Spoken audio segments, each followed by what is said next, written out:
കൊച്ചിയിലെ പള്ളുരുത്തി സ്കൂളിൽ സംഭവിച്ച ഹിജാബ് വിവാദവുമായി ബന്ധപ്പെട്ടുള്ള വാർത്ത നമ്മൾ ശ്രദ്ധിച്ചതാണ്. പള്ളുരുത്തി സെന്റ് റീത്താസ് പബ്ലിക് സ്കൂളിലാണ് ഈ സംഭവം ഉണ്ടായത്. അവിടെ ഒരു കുട്ടി ഹിജാബ് ധരിച്ചുകൊണ്ട് വരുന്നു. അത് സ്കൂളിൻ്റെ ചട്ടങ്ങൾക്ക് വിരുദ്ധമാണ് എന്നത് സ്കൂൾ അധികൃതർ ബോധ്യപ്പെടുത്തുന്നു. അത് വലിയ പ്രശ്നമാകുന്നു. ആ വസ്ത്രം ധരിച്ചു മാത്രമേ എത്തുകയുള്ളൂ എന്ന കടുംപിടുത്തം മാതാപിതാക്കളിൽ നിന്നുണ്ടാകുന്നു. അത് പറ്റില്ല എന്ന നിലപാടിൽ സ്കൂൾ മാനേജ്മെന്റ് എത്തുമ്പോൾ ഭീഷണി ഉയർത്തുന്നു എന്നതാണ് സ്കൂൾ അധികൃതർ മാധ്യമങ്ങളോട് പറഞ്ഞത്. പുറമേ നിന്ന് ആളുകൾ എത്തി തങ്ങളെ ഭീഷണിപ്പെടുത്തുന്നു. SDPI പ്രവർത്തകരാണ് അതിന് പിന്നിൽ എന്നതാണ് അവർ ആരോപിക്കുന്നത്. അങ്ങനെ സ്കൂളിനെതിരെ ഭീഷണി ഉണ്ടാകുന്നു. ഭീഷണിയുടെ സാഹചര്യത്തിൽ അവിടെ വിദ്യാർത്ഥികൾക്കും അവരുടെ മാതാപിതാക്കൾക്കും ഉണ്ടായ ആശങ്കയുടെ അടിസ്ഥാനത്തിൽ സ്കൂൾ 2 ദിവസത്തേക്ക് പ്രവർത്തിക്കുന്നതല്ല എന്നൊരറിയിപ്പ് ഈ സ്കൂൾ മാനേജ്മെന്റ് രക്ഷിതാക്കളെ അറിയിക്കുന്നു. ഇതാണ് വലിയ വിവാദമായത്, ആ രീതിയിൽ ചർച്ചയായത്. ഒരു സ്കൂളിന് അതിൻ്റെ പ്രവർത്തനം നിർത്തിവെക്കേണ്ട തരത്തിലേക്ക് ഒരു ഹിജാബ് ധരിക്കാനുള്ള ഒരു അവകാശവാദം സ്കൂൾ കുട്ടിയുടെ ഭാഗത്തു നിന്നുണ്ടാവുകയും അവരുടെ മാതാപിതാക്കൾ രംഗത്ത് വരികയും പുറമേ നിന്ന് ആളുകൾ ഭീഷണിപ്പെടുത്തുകയും ചെയ്തതുമൂലം 2 ദിവസം സ്കൂൾ പ്രവർത്തിപ്പിക്കാനാകാത്ത സാഹചര്യമുണ്ടായി. ഈ വിഷയം ഇന്ന് കോടതിയുടെ പരിഗണനയ്ക്ക് വന്നു. ആ കോടതി ഇതിന് വേണ്ടുന്ന സുരക്ഷ ഉറപ്പാക്കണം സ്കൂളിന് എന്ന ഒരു നിർദ്ദേശം നൽകിയിരിക്കുന്നു. ഹിജാബ് ധരിക്കാൻ സമ്മതിക്കുന്നില്ലെന്ന പരാതി ശ്രദ്ധയിൽപ്പെട്ടപ്പോഴാണ് കോടതി ഇടപെടൽ അടിയന്തരമായി ഈ വിഷയത്തിൽ ഉണ്ടാകുന്നത്. സ്കൂളിലെ നിയമം പാലിക്കാൻ വിദ്യാർത്ഥികൾ ബാധ്യസ്ഥരാണെന്ന് കോടതി പറഞ്ഞു. ലോ ആൻഡ് ഓർഡർ പാലിക്കണം, സ്കൂളിന് പോലീസ് പ്രൊട്ടക്ഷൻ നൽകണം, സ്കൂൾ നാളെ മുതൽ തന്നെ പ്രവർത്തിക്കണം എന്നതാണ് ഇപ്പോൾ ഇതുമായി ബന്ധപ്പെട്ട് ഹൈക്കോടതി നൽകിയിരിക്കുന്ന നിർദ്ദേശം. അപ്പോൾ എന്താണ് ഈ ഭീഷണി ഉണ്ടായത്? ഹിജാബിൻ്റെ പേരിലാണ് ഭീഷണി ഉണ്ടായത്. ഒരു കുട്ടി ജൂണിൽ അഡ്മിഷൻ എടുത്ത കുട്ടി ഈ കാലം വരെയും സ്കൂൾ പറഞ്ഞ യൂണിഫോം ഇട്ട് വന്നു. എന്നാൽ പെട്ടെന്നൊരു ദിവസം ഹിജാബ് ധരിച്ചു വരുന്നു. അത് ചോദ്യം ചെയ്തു. അവിടെ നിന്നാണ് ഭീഷണി ഉണ്ടാകുന്നത് എന്നതാണ് സ്കൂൾ പ്രിൻസിപ്പൽ പറഞ്ഞത്. ആ പ്രിൻസിപ്പൽ അതുമായി ബന്ധപ്പെട്ട് പ്രതികരിച്ചത് നമുക്കൊന്ന് കാണാം. നമ്മുടെ സ്കൂൾസിൻ്റെ റൂൾസ് ആൻഡ് റെഗുലേഷൻസ് അനുസരിച്ച് ഓൾറെഡി നമ്മൾ മെൻഷൻ ചെയ്തിട്ടുണ്ട്. ഒരു പ്രിസ്ക്രൈബ്ഡ് യൂണിഫോം സ്കൂളിനുണ്ട്. അത് മാനേജ്മെൻറ്റിൻ്റെ കീഴിൽ വരുന്നത് കൊണ്ട് മാനേജ്മെൻറ്റ് ഡിസിഷനുണ്ട് അത് ഈ ഒരു യൂണിഫോമിറ്റി കീപ്പ് ചെയ്യുക എന്നുള്ളത്.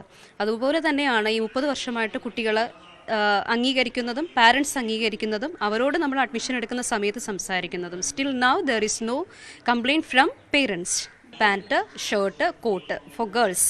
കോട്ട് മുടി 2ആയിട്ട് പിന്നി റിബൺ ടൈ ചെയ്യണം എന്നുള്ളതാണ് നമ്മൾ പറഞ്ഞിരിക്കുന്നത്. നമ്മൾ ഓൾറെഡി അഡ്മിഷൻ എടുക്കുന്ന സമയത്ത് പാരൻ്റ് ഉൾപ്പെടെ കുട്ടിയോട് ഉൾപ്പെടെ നമ്മൾ പറഞ്ഞിട്ടുള്ള കാര്യമാണിത്. അവർ അംഗീകരിച്ച് നമുക്ക് യെസ് പറഞ്ഞ കാര്യമാണിത്. 4 മാസത്തേക്ക് കുട്ടി സെയിം ഇതിൽ തന്നെയാണ് ഈ ഒരു നമ്മൾ പ്രിസ്ക്രൈബ് ചെയ്തിരിക്കുന്ന ആ ഒരു യൂണിഫോമിറ്റിയിൽ തന്നെയാണ് കുട്ടി വന്നിരുന്നത്. പക്ഷേ പെട്ടെന്നൊരു സുപ്രഭാതത്തിൽ കുട്ടി വന്ന് കയറുമ്പോൾ നമ്മൾ പാരൻസിനെ വിളിച്ചു. കുട്ടിയെ സേഫാക്കിയിട്ടാണ് നമ്മൾ പാരൻസിനെ വിളിച്ചത്. സംസാരിച്ചു. നമുക്കിങ്ങനെയാണല്ലോ അഡ്മിഷൻ എടുത്ത സമയത്ത് നമ്മൾ സംസാരിച്ചതാണ്. സാറും ഓക്കെ പറഞ്ഞു. ഇതെല്ലാം നമ്മൾ സംസാരിച്ച് കഴിഞ്ഞപ്പോൾ കുട്ടിയുടെ പാരൻറ്റും നമ്മളോട് ഓക്കെ പറഞ്ഞതാണ്. ഞാൻ 1.5 hours കഴിഞ്ഞപ്പോൾ ഞാൻ വിളിക്കാം, തീരുമാനം അറിയിക്കാമെന്ന് പറഞ്ഞിട്ട് പിന്നെ നമുക്കൊരു കോളും വന്നില്ല. നെക്സ്റ്റ് ഡേയിലും കുട്ടി ലീവാണ്. പിന്നീട് 10th കുട്ടി പിന്നെ ക്ലാസ്സിലോട്ട് വരുന്നത് സെയിം ആ ഒരു യൂണിഫോമിൽ. അപ്പോൾ പാരൻറ്റിനെ വിളിപ്പിച്ചു. കാരണം നമ്മുടെ ഭാഗത്തു നിന്നും കുട്ടിയെ നമുക്ക് പുറത്ത് വിടാൻ പറ്റില്ല. നമ്മൾ കുട്ടിയെ കോൺഫറൻസ് റൂമിൽ വിത്ത് പ്രസൻസ് ഓഫ് എ ടീച്ചർ നമ്മൾ ഇരുത്തി കഴിഞ്ഞിട്ട് നമ്മൾ പാരൻറ്റിനെ വിളിപ്പിച്ചു. പാരൻറ്റിനോട് സംസാരിക്കുമ്പോൾ പാരൻറ്റ് പറയുന്നത് ഇത് ഞങ്ങൾക്ക് അംഗീകരിക്കാൻ പറ്റില്ല എന്നുള്ള ഒരു കാര്യമാണ് പാരൻറ്റ് പറയുന്നത്. അതിനുശേഷമാണ് ഈ ഒരു ടീമിനെ 2-3 പേര് നമുക്കറിയില്ല അവർ ഉള്ളിലോട്ട് കയറി വരുന്നതും അവർ നമ്മളോട് സംസാരിക്കാൻ ആവശ്യപ്പെടുന്നതും. എന്തായാലും ഈ ശിരോവസ്ത്രം ധരിച്ച പ്രിൻസിപ്പലാണ് സംസാരിക്കുന്നത്. ശിരോവസ്ത്രം ധരിച്ചു നിൽക്കുന്ന പ്രിൻസിപ്പൽ ഹിജാബ് ധരിക്കാൻ ഒരു കുട്ടിയെ അനുവദിക്കുന്നില്ല എന്നതൊക്കെയാണ് കുടുംബത്തിൻ്റെ പരാതി.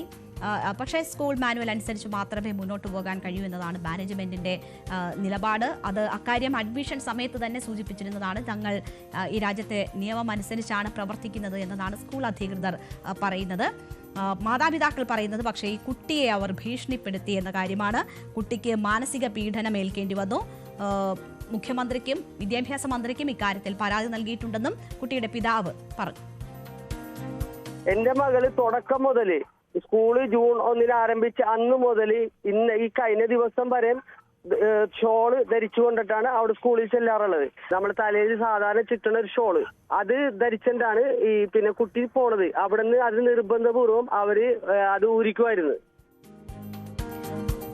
അപ്പോൾ പിതാവ് ഇത് പറയുമ്പോൾ ഇങ്ങനെ ഒരു പരാതിയോ പ്രശ്നമോ തങ്ങളുടെ ശ്രദ്ധയിൽ പോലും പെടുത്തിയിട്ടില്ലെന്നാണ് PTI പറയുന്നത്. അങ്ങനെ ഒരു വിഷയം ഉന്നയിക്കുക പോലും ചെയ്യാതെ ഒരു ഘട്ടത്തിൽ ഒരു ദിവസം പുറമേ നിന്ന് ആളുകളെ കൊണ്ടുവന്ന് ഭീഷണിപ്പെടുത്തുകയായിരുന്നു. സ്കൂളിന്റെ അന്തരീക്ഷത്തെ ആകെ തടസ്സപ്പെടുത്തുന്ന തരത്തിൽ മറ്റു കുട്ടികൾക്ക് ബുദ്ധിമുട്ടുണ്ടാക്കുന്ന തരത്തിൽ ഇടപെടൽ ഉണ്ടായി എന്നതാണ് PTI ഉൾപ്പെടെ ചൂണ്ടിക്കാട്ടുന്ന കാര്യം. ഇക്കാര്യത്തിൽ കോടതി ഇപ്പോൾ ഇടപെടൽ നടത്തിയിരിക്കുന്നത് നാളെ മുതൽ തന്നെ സ്കൂൾ തുറന്ന് പ്രവർത്തിക്കണമെന്നാണ്. അനുകൂലമാണ് കോടതിയുടെ ഇടപെടൽ എന്നാണ് സ്കൂളിന്റെ അഭിഭാഷക പിന്നീട് പ്രതികരിച്ചത്. ബേസിക്കലി ഇപ്പൊ കോടതി പറഞ്ഞിരിക്കുന്നത്, ഞാൻ വിമല ബിനു അസോസിയേറ്റ്സിന് വേണ്ടിയിട്ടാണ് റെപ്രസെന്റ് ചെയ്ത് സംസാരിക്കുന്നതാണ്. അഡ്വക്കേറ്റ് വിമല ബിനു ആണ് ഈ കാര്യങ്ങൾ ഇന്ന് കോടതിയിൽ അവതരിപ്പിച്ചത്. നമ്മൾ പോലീസ് പ്രൊട്ടക്ഷന് വേണ്ടിയിട്ടാണ് ചോദിച്ചിട്ടുള്ളത്. അപ്പൊ കോടതി ഇന്നത്തെ ഇന്റർവ്യൂ ഓർഡർ അനുസരിച്ച് നമുക്ക് അനുകൂലമായി വിധിച്ചിട്ടുണ്ട്. സ്കൂളിന് എല്ലാ തരത്തിലുള്ള പ്രൊട്ടക്ഷനുകളും കൊടുക്കണമെന്നും അവിടെ ലോ ആൻഡ് ഓർഡർ മെയിൻറ്റെയിൻ ചെയ്യാനായിട്ടും സ്റ്റേറ്റിനോട് കോടതി ആവശ്യപ്പെട്ടിട്ടുണ്ട്. കോടതി പറഞ്ഞിരിക്കുന്ന അവിടെ ലോ ആൻഡ് ഓർഡർ മെയിൻറ്റെയിൻ ചെയ്യാനാണ്. അപ്പൊ കുട്ടിക്ക് നാച്ചുറലി സ്കൂളിൽ വരണമെങ്കിൽ സ്കൂളിന്റെ അത് കോടതി അത് പറഞ്ഞിട്ടില്ല. പക്ഷെ സ്കൂളിൽ ഏത് കുട്ടി വരണമെങ്കിലും സ്കൂളിന്റെ നിയമങ്ങൾ പാലിക്കുക എന്നുള്ളതാണ്. എറണാകുളം ജില്ലാ വിദ്യാഭ്യാസ ഡെപ്യൂട്ടി ഡയറക്ടർ ഈ വിഷയത്തിൽ അന്വേഷണം നടത്തുമെന്നതാണ് വിദ്യാഭ്യാസ മന്ത്രി ഈ വിഷയവുമായി ബന്ധപ്പെട്ട് പ്രതികരിച്ചപ്പോൾ പറഞ്ഞത്. ഒരു കുട്ടിക്ക് മാത്രമായി എന്തെങ്കിലും പ്രത്യേകത അനുവദിക്കാനാകില്ല, വർഗീയമായ ചിന്ത സ്കൂളിൽ പാടില്ല തുടങ്ങിയ കാര്യങ്ങളും വിദ്യാഭ്യാസ മന്ത്രി പറയുകയാണ്. കുറച്ചുകൂടി ഗൗരവത്തോടെ ഈ വിഷയം സ്കൂൾ മാനേജ്മെന്റ് കൈകാര്യം ചെയ്യണമെന്നൊരു കാര്യം കൂടി അദ്ദേഹം സൂചിപ്പിക്കുന്നുണ്ട്. വസ്ത്രത്തിന്റെ പേരിൽ സംസ്ഥാനത്ത് ഒരു സ്കൂളിലും സംഘർഷം ഉണ്ടാകാൻ അനുവദിക്കില്ല എന്ന കാര്യം കൂടി വിദ്യാഭ്യാസ മന്ത്രി പറഞ്ഞു. അവിടെ ഒരു യൂണിഫോം ഉണ്ടാവും. അത് ആ യൂണിഫോം അവിടെ എല്ലാ വിദ്യാർത്ഥികളും അംഗീകരിക്കേണ്ടതായിട്ട് വരും. പിന്നെ യൂണിഫോം മറയ്ക്കുന്ന നിലയിൽ ഒരു വസ്ത്രം ഇട്ട് കഴിഞ്ഞാൽ പിന്നെ അതൊരു സ്കൂളിന് പൊതുവിലൊരു ബുദ്ധിമുട്ടുണ്ടാകുന്ന ഒരു വിശേഷത്തിൽ നമുക്കൊരു ന്യായമായ തീരുമാനമല്ലേ എടുക്കാൻ പറ്റുള്ളൂ. എല്ലാവരും ബാധിക്കുന്ന നിലയിലുള്ള ഒരു ന്യായമായ തീരുമാനമല്ലേ എടുക്കാൻ വേണ്ടി പറ്റുള്ളൂ. അതിൽ രക്ഷകർത്താക്കളും വിദ്യാർത്ഥികളും ഓരോ സ്കൂളിന്റെയും സാഹചര്യം അനുസരിച്ച് അവരോട് സഹകരിക്കുക എന്നുള്ള നിലപാട് മാത്രമേ സ്വീകരിക്കാൻ വേണ്ടി പറ്റൂ. അല്ല നമ്മൾ മറ്റു ചില സംസ്ഥാനങ്ങൾ നടക്കുന്ന പോലെ സ്കൂളിൽ യൂണിഫോമും വസ്ത്രവും ഇട്ടുകൊണ്ട് വരുന്നതിന്റെ പേരിൽ സംഘർഷം ഉണ്ടായി സ്കൂൾ അടച്ചുപൂട്ടി അനിശ്ചിതകാലത്തേക്ക് വരുന്ന സ്ഥിതിച്ചിട്ടുണ്ടാകാൻ വേണ്ടി പാടില്ല. എന്തായാലും ഈ വസ്ത്രത്തിന്റെ പേരിൽ കേരളത്തിലെ ഒരു വിദ്യാലയത്തിലും സംഘർഷവും അഭിപ്രായ വ്യത്യാസവും അസ്വസ്ഥതയും ഉണ്ടാക്കാൻ അനുവദിക്കുന്ന പ്രശ്നമേ ഇല്ല. എന്തായാലും അതൊന്നും അതിനെപ്പറ്റി അന്വേഷിക്കാം. അതായത് വിദ്യാഭ്യാസ ഡയറക്ടറോട് ആവശ്യപ്പെടാം, ഡെപ്യൂട്ടി ഡയറക്ടറോട് ആവശ്യപ്പെടാം. എറണാകുളം DDയോട് വിവരങ്ങളൊന്ന് മനസ്സിലാക്കാൻ വേണ്ടി പറയാം. എന്താ കാര്യത്തിൽ കൂടുതൽ അന്വേഷണം ഉണ്ടാകുമെന്നതാണ് വിദ്യാഭ്യാസ മന്ത്രി സൂചിപ്പിക്കുന്നത്. നമുക്കറിയാം ഇത്തരം വിഷയങ്ങൾ നമ്മുടെ നാട്ടിൽ മാത്രമല്ല സംസ്ഥാനത്തിന് പുറത്തും പലയിടങ്ങളിലും ഉയർന്നു വന്നിട്ടുള്ളതാണ്. സ്കൂളുകളുമായി ബന്ധപ്പെട്ട്, കോളേജുകളുമായി ബന്ധപ്പെട്ട്, വസ്ത്രധാരണവുമായി ബന്ധപ്പെട്ട് ഈ ഹിജാബ് ധരിക്കണം എന്നതാവശ്യപ്പെട്ട് കർണാടകയിലൊക്കെ വലിയ സംഘർഷങ്ങളിലേക്ക് വരെ കാര്യങ്ങൾ പോയതാണ്. ഹൈക്കോടതിയും സുപ്രീം കോടതിയും ഒക്കെ ഈ വിഷയത്തിൽ ഇടപെട്ടിട്ടുണ്ട്. അതിൽ ഏറ്റവും ഒടുവിൽ സുപ്രീം കോടതിയിൽ ഉണ്ടായിട്ടുള്ളത് ഒരു ഭിന്നവിധിയായിരുന്നു. അത് ഒരു ജഡ്ജി ഇതിനെ അനുകൂലിക്കുകയും ഈ വസ്ത്രം ധരിക്കുന്നതിനെ അനുകൂലിക്കുകയും ഒരു ജഡ്ജി സ്കൂളുകളിൽ അത്തരം നിർദ്ദേശം നൽകാൻ കഴിയുകയില്ല എന്ന നിലപാടെടുക്കുകയും ചെയ്തു. പിന്നീട് മേൽക്കോടതിയിലേക്ക് പോയിരിക്കുകയാണ്. അതിലൊരു അന്തിമ തീർപ്പുണ്ടായിട്ടില്ല. നമ്മുടെ കേരള ഹൈക്കോടതിയിലും സമാനമായ വിഷയം എത്തുകയുണ്ടായി. അതിൽ 2018 കോടതി പറഞ്ഞത് വിദ്യാഭ്യാസ സ്ഥാപനങ്ങൾക്ക് ഏതെങ്കിലും തരത്തിൽ ഇത്തരം ഒരു ഇൻസ്ട്രക്ഷൻ കൊടുക്കാൻ കഴിയുകയില്ല എന്നതാണ്. പൊതുവെ വിദ്യാലയങ്ങളിൽ ഒരു യൂണിഫോം ഉണ്ടായിരിക്കും, ആ കോഡ് അനുസരിച്ച് വേണം എല്ലാ വിദ്യാർത്ഥികളും എത്താൻ എന്നതാണ് കോടതി എത്തിയിരിക്കുന്ന തീർപ്പ്.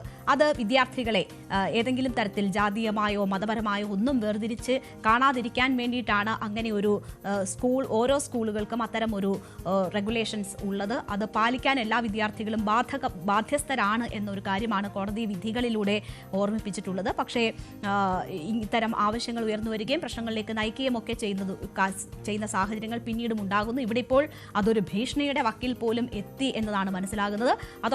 അതൊക്കെ മുളയിലെ നുള്ളേണ്ടുന്ന കാര്യങ്ങളാണ്. കാരണം ഒരു തരത്തിലും വർഗീയമായ ഇടപെടലുകൾ